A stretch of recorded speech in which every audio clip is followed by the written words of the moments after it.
ఒకటే పథకం కాబట్టి అది ప్రతి నెల మళ్ళీ మళ్ళీ అంటూ ఆ పెన్షన్ కార్యక్రమానికి వెళ్ళటం, ఏ విధంగా ఆయన మాట్లాడుతున్నారో మనం అందరం కూడా చూస్తున్నాం.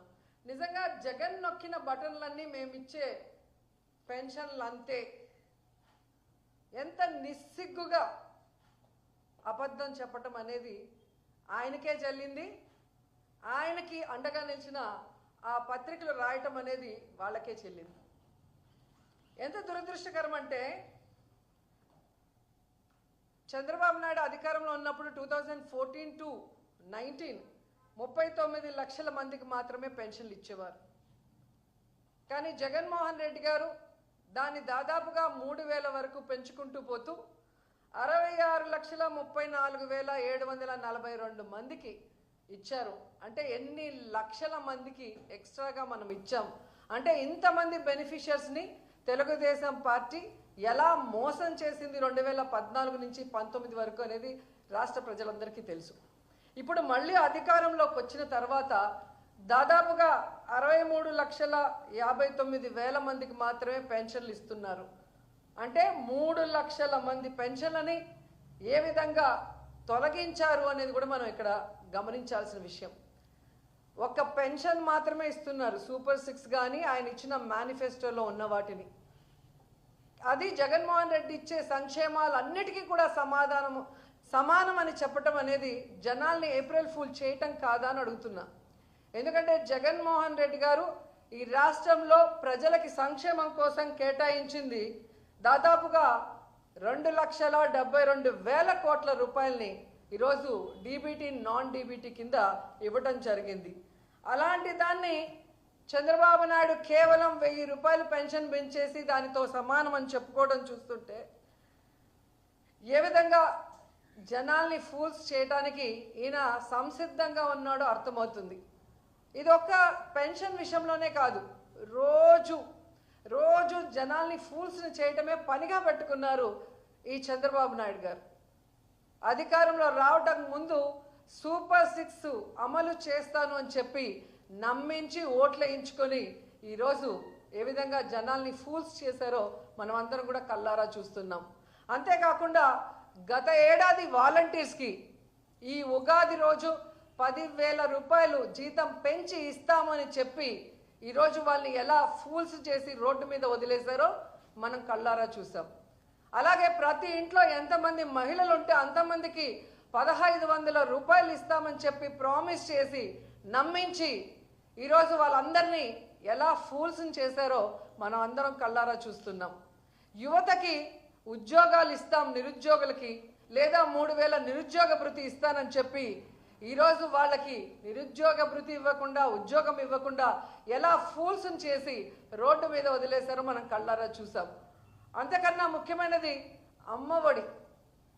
ప్రతి మహిళకి ఎంతమంది పిల్లలు ఉంటే అంతమందికి, ఒకరుంటే 15,000, ఇద్దరుంటే 30,000, ముగ్గురుంటే 45,000 అని ఏ విధంగా అరిచి చెప్పిన చంద్రబాబు నాయుడు ఈరోజు అధికారంలోకి వచ్చాక గత ఏడాది అమ్మఒడి ఇవ్వలేదు, ఈ ఏడాది ఇంతవరకు 1 రూపాయి ఇవ్వకుండా ఆ పిల్లల తల్లులని ఏ విధంగా ఫూల్స్ చేసి రోడ్డు మీదకి వదిలేశారో మనం కళ్ళారా చూస్తున్నాం.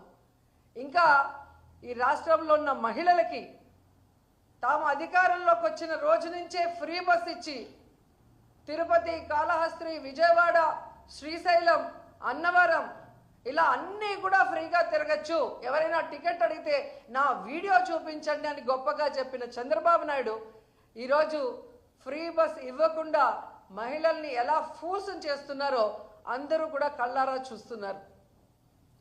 నిజంగా చంద్రబాబు నాయుడు గారు మాట్లాడే మాటలకి చేస్తున్న పనులకి ఎక్కడైనా సంబంధం ఉందని అడుగుతున్నాను. అధికారంలో రావటానికి ముందు ఏం మాట్లాడారు, అధికారంలోకి వచ్చాక ఏం మాట్లాడుతున్నారు? మేము సూపర్ 6 ఇద్దామనుకున్నాము, బయట నుంచి చూస్తే చాలా ఈజీగా ఇచ్చేయచ్చు అనుకున్నాము, కానీ ఈరోజు ఇవ్వటం చాలా కష్టంగా ఉంది అంటున్నాడు. చంద్రబాబు నాయుడుకి సూటిగా చెప్తున్నాను, నీ వల్ల ఈ రాష్ట్ర ప్రజలకి సంక్షేమం అందించడం చేత కాకపోతే మీరు సీఎం కుర్చీలోంచి దిగిపోండి, జగనన్నని కూర్చోబెట్టండి, ఇచ్చిన ప్రతి వాగ్దానాన్ని ఎలా నెరవేర్చాలో జగనన్న చేసి చూపిస్తాడని కూడా ఈ సందర్భంగా తెలియజేసుకుంటున్నాను. ఇవ్వాలన్న మనసు మీకు లేదు. ప్రజలంటే అసహ్యం, రాష్ట్రం అంటే అసహ్యం, కేవలం అధికారం మాత్రమే మీకు కావాలి. దానికోసం ఎన్ని అబద్ధాలైనా చెప్తారు, ఎవరి కాళ్ళైనా పట్టుకుంటారు. అధికారంలోకి వచ్చాక ఏ విధంగా మాట్లాడతారనేది మరోసారి ప్రూవ్ చేశారు.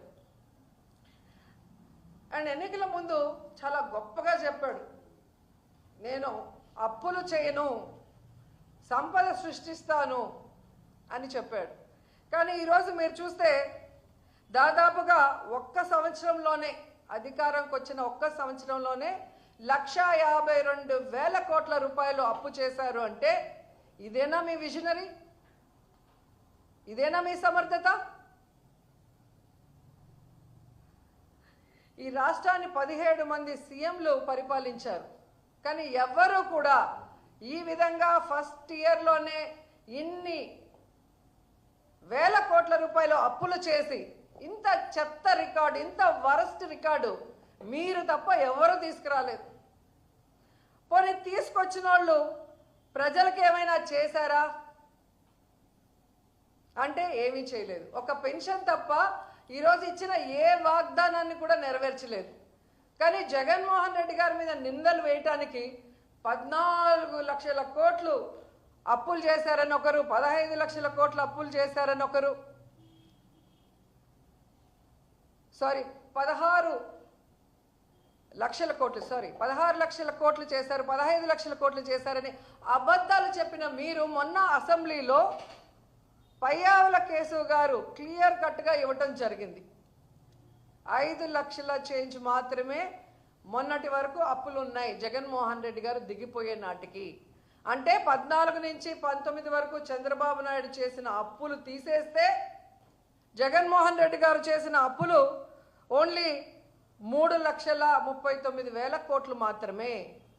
ఈ 3,39,000 కోట్ల రూపాయల్లో దాదాపుగా 2,72,000 కోట్ల రూపాయలు సంక్షేమానికే డీబీటీ, నాన్ డీబీటీ ద్వారా ఇవ్వటం జరిగింది. అంతేకాకుండా స్కూల్స్ కానీ హాస్పిటల్స్ని రెనోవేట్ చేయటం, మెడికల్ కాలేజీలు కట్టించడం, అలాగే హార్బర్లు, పోర్ట్లు ఏ విధంగా కట్టించడం, ఇక ఇల్లు కట్టించడం, ఇలా తీసుకుంటూ పోతే ఎంత అభివృద్ధి చేశారు, ఎంత సంక్షేమం చేశారు.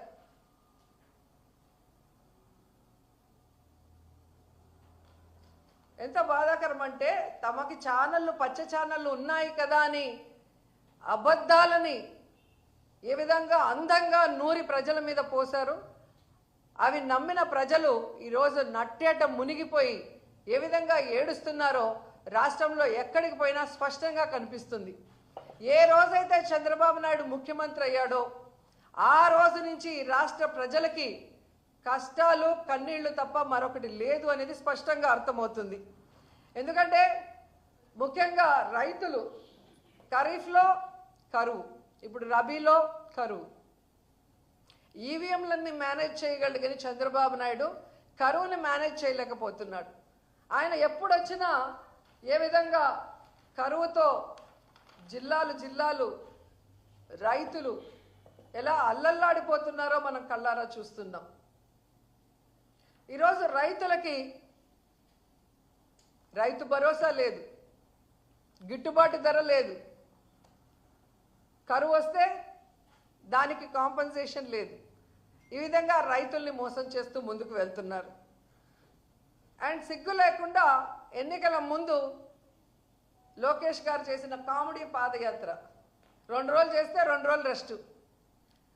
ఆ పాదయాత్రలో పెట్రోల్ బంకుల దగ్గర సెల్ఫీలు తీసుకోవటం, సూపర్ మార్కెట్ల దగ్గర సెల్ఫీలు తీసుకోవటం, సబ్ స్టేషన్ల దగ్గర సెల్ఫీలు తీసుకోవటం, మేము కరెంటు పెంచము, మేము పెట్రోల్ డీజిల్ పెంచము, నిత్యావసర వస్తువుల ధరలు పెంచము అని చెప్పి గొప్పగా చెప్పుకున్నారు.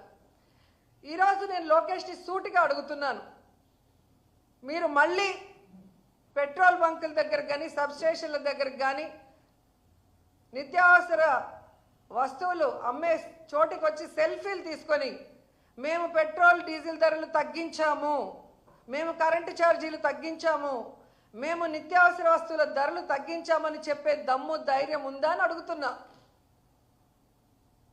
ఈరోజు పాల నుంచి పవర్ ఛార్జెస్ వరకు అన్నీ పెంచేసి